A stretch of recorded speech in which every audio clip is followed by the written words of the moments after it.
যি অশনি সংকেত আচলতে মুখ্যমন্ত্ৰী মনটো মাৰা তেওঁ ডিব্ৰুগড়ত নিজৰ প্ৰাৰ্থীজন জিকোতে যিমান তেওঁ ফূৰ্তি আনন্দ পাইছে তাতকৈ ধুবুৰীত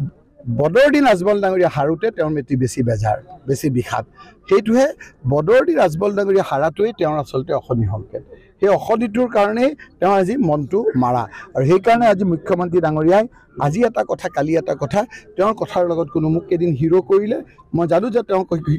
হিৰোৰ পাল্লাত মই পৰিলে মই জিৰ' হৈ যাম পিছদিনা আকৌ ওলোটা কৰিলে আজি কি কয় কালিৰ লগত তেওঁৰ সম্বন্ধ নাই গতিকে এতিয়া মুখ্যমন্ত্ৰীক ৰাইজে বিদায় দিয়াৰ প্ৰক্ৰিয়াটো আৰম্ভ হৈছে এতিয়া আপোনালোকে কৈছে যে তেওঁ ৯২টা সমষ্টিত তেওঁ বোলে লিড পাইছে এই নিৰ্বাচনত এই যে ২৬ৰ নিৰ্বাচনত এই ৯২টো উল্টি 29 হ'ব আপোনালোকে চাই থাকক ক্ষমতাত থকাৰ কাৰণে অলপ ভোটত আমাৰ কিছু হাৰিছে তেওঁ যিদৰে ৰাজনীতি কৰিছে সেই ৰাজনীতিয়ে মানুহৰ মনবিলাক দূষিত কৰিছে প্ৰদূষিত কৰিছে আৰু সেইকাৰণে তেওঁক সকলো শ্ৰেণীৰ ৰাইজে তেওঁক এবাৰ ক্ষমতাৰ পৰা আঁতৰাব সেই কথাটো আজি স্পষ্ট হৈ গৈছে